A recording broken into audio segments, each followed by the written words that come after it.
जय श्री कृष्णा, राधे राधे। आप सब कैसे हैं? मेरे लड्डू गोपाल चैनल में आप सबका स्वागत है। तो आज मैं देवशयनी एकादशी की पूजा विधि आप सबके साथ शेयर करूंगी। तो पूजा के लिए हमने सबसे पहले पूजा की चौकी बिछा लिए हैं, उस पर पीला आसन देकर गंगा जल छिड़क कर पवित्र कर लिए हैं, शुद्ध कर लिए हैं। अब पुष्प का आसन देकर लक्ष्मी नारायण जी के तस्वीर को विराजित की हूँ मैं। अब पुष्प का आसन देकर गणेश जी को भी विराजित करूँगी। लक्ष्मी नारायण जो शेष शैया पर विराजमान होते हैं ना, उस रूप की पूजा की जाती है देवशयनी एकादशी के दिन। अब पुष्प का आसन देकर अगर आपके पास कथा की पुस्तक हो तो उसकी भी पूजा कर लें। पूजा में पुस्तक रख लें, पुष्प का आसन देकर या फिर तिल का आसन देकर आप विराजमान कर सकते हैं पुस्तक को भी, और उसकी भी पूजा कर लें। अब गंगा जल का छिड़काव कर कर प्रभु को स्नान करा लेंगे, गणेश जी को भी, माता लक्ष्मी को भी और विष्णु भगवान जी को भी। अब तिल का आसन देकर सबसे पहले दीपक प्रज्वलित करेंगे। पूजा में अक्षत का प्रयोग नहीं किया जाता है। एकादशी की पूजा में अक्षत का प्रयोग नहीं किया जाता है, तिल का प्रयोग किया जाता है एकादशी की पूजा में। तो सबसे पहले दीपक प्रज्वलित करेंगे, इसलिए कि हमारी पूजा का साक्ष्य दीपक होता है, और दीपक का सबसे पहले पूजा कर लेंगे। तो रोली लगा दी हूँ मैं, रोली लगाकर पुष्प अर्पित कर रही हूँ। दीपक का पूजा सबसे पहले कर लेंगे। देवशयनी एकादशी के दिन तुलसी का बीज बोया जाता है और बहुत ही अच्छा होता है। अगर आप घर में गमला में भी अगर तुलसी का बीज बोते हैं तो बहुत अच्छा होता है। तुलसी के पेड़ जिस घर में रहते हैं तो यमराज भी वहाँ जाने से घबराते हैं, इसलिए तुलसी का देवशयनी के एकादशी के दिन तुलसी का बीज जरूर बोएं गमला में। अगर आपके पास अगर मिट्टी में भी बोना चाहें, अगर नीचे ज़मीन में, तो आप बो सकते हैं, अगर ना तो फिर गमला में भी बो सकते हैं। अब विष्णु भगवान जी का तिलक कर लिए चंदन से, माता को सिंदूर लगाकर। अब वस्त्र रूपी कलावा अर्पित किए गणेश जी को और विष्णु भगवान को भी अर्पित कर रही हूँ। देवशयनी एकादशी आषाढ़ मास में शुक्ल पक्ष में एकादशी तिथि को एकादशी देवशयनी एकादशी का पर्व मनाया जाता है। एकादशी तिथि को अब पीला पुष्प अर्पित करें। अगर आपके पास पीला हो तो आप पीला पुष्प अर्पित कर लें, अगर नहीं हो तो कोई बात नहीं है, जो भी पुष्प हो आप भगवान को चढ़ाकर पूजा कर सकते हैं। लेकिन अगर पीला हो तो अच्छी बात है अगर पीला हो तो, इसलिए कि विष्णु भगवान की पूजा में पीला रंग का प्रयोग किया जाता है। विष्णु भगवान को पीला रंग अति प्रिय है, तो इसीलिए से अगर पीला पुष्प हो तो आप कोशिश करें पीला चढ़ाने का। अगर नहीं हो तो कोई बात नहीं है, जो भी फूल हो, जो भी पुष्प हो आप चढ़ा सकते हैं पूजा में। मेरे पास देखिए सफ़ेद है, सफ़ेद भी चढ़ा दे रही हूँ, पीला था तो पीला भी चढ़ा ले रही हूँ मैं। तो इसीलिए जो भी पुष्प हो आप चढ़ा लें, और अगर पीला हो तो पीला भी चढ़ा लें।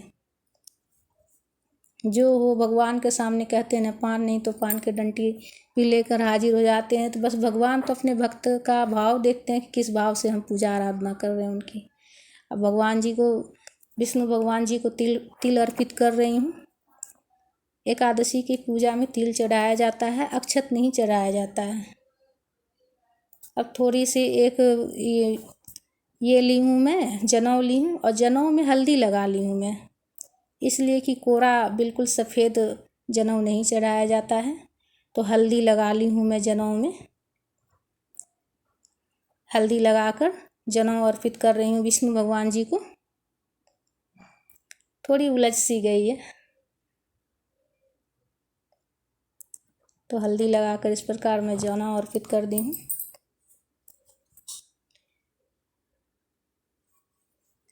अब भोग प्रसाद के रूप में मैं दाख का भोग लगा रही हूँ। दाख किशमिश को बोला जाता है। अब तुलसी पत्ता विष्णु भगवान को जरूर अर्पित करें पूजा में। दाख और किशमिश दोनों एक ही है, दाख भी बोला जाता है और किशमिश भी बोला जाता है। तो विष्णु भगवान जी के प्रसाद में तुलसी पत्ता अवश्य दे भोग प्रसाद में, और जल भी जरूर अर्पित करें, इसलिए कि हम किसी को भोजन देते हैं तो साथ में जल जरूर चढ़ाना चाहिए, तो जल जरूर रखें पास में। अब पुष्प में अबीर और हल्दी और तिल, ये तीनों चीज़ लगाकर जितने भी तस्वीर में भगवान जी है सबको अर्पित करूँगी। तस्वीर में जितने भी भगवान जी है सभी को अर्पित कर दी हूँ। इस तरह से पुष्प में फूल में लगाकर चढ़ाने से एक बार में सभी भगवान जी को मैं चढ़ा दे रही हूँ। आप चाहे तो अलग अलग भी चढ़ा सकते हैं। अब फल जो भी हो आपके पास उसका भोग लगा लें। अगर ना हो तो सिर्फ किशमिश का भोग लगा सकते हैं। अगर फल ना हो तो कोई बात नहीं है, खाली किशमिश का भी भोग लगा सकते हैं, इसलिए कि देवशयनी एकादशी के दिन किशमिश का भोग लगाया जाता है। और आरती करने के पहले कथा पढ़नी है, इस बात का ध्यान रखना है। कथा का वीडियो मैं अलग से अपलोड करूँगी, तो इसलिए अभी मैं कथा नहीं पढ़ रही हूँ इस वीडियो में। आरती के लिए मैं दीपक से आरती कर ले रही हूँ। आप चाहे तो कपूर से भी कर सकते हैं, लेकिन आरती करने से पहले कथा पढ़नी है।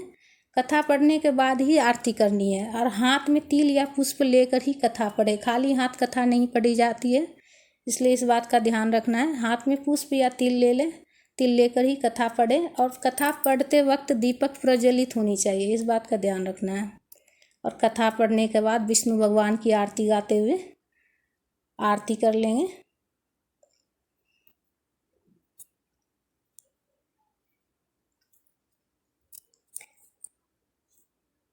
उसके बाद हाथ में जल लेकर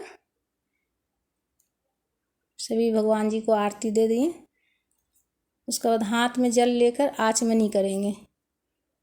आचमनी करने के बाद ही हमारा पूजा पूर्ण होता है। इस प्रकार से 3 बार घुमाते हुए हाथ को जल लेकर आचमनी कर लें। आचमनी करने के बाद ही हमारा पूजा पूर्ण होता है। उसके बाद भगवान से प्रार्थना करेंगे, हे प्रभु हमारी पूजा प्रेम पूर्वक स्वीकार करो। प्रभु जो हमारे से बना सब लेकर हाजिर हुए, पूजा